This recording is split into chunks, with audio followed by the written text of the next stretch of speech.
Hello बच्चों, let's read the question. If E1, E2, E3 represent respectively the kinetic energy of an electron, alpha particle and a proton, each having same de Broglie wavelength, then we have to find कि इनमें से कौन सा सही होगा. तो सबसे पहले लिखेंगे हमारा की कंसेप्ट.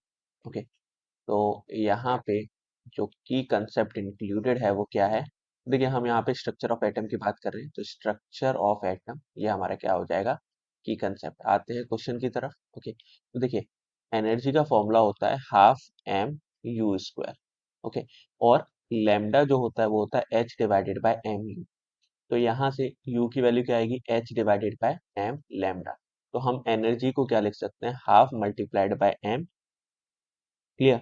और बेसिकली एम से एम यहाँ पे कैंसिल होगा क्योंकि स्क्वायर है, तो ये वैल्यू आएगी H square divided by M lambda square. Clear.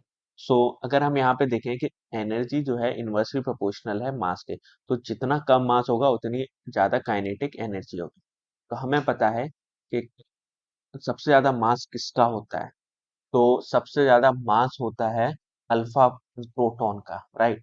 तो उसकी एनर्जी सबसे कम, तो E1 से ज्यादा होगा E3, मीन सबसे ज्यादा मास होता है अल्फा पार्टिकल का, तो उसकी सबसे कम जैसे E2. तो ये हमारा करेक्ट आंसर होगा. कौन सा ऑप्शन मैच कर रहा है, ऑप्शन नंबर ए.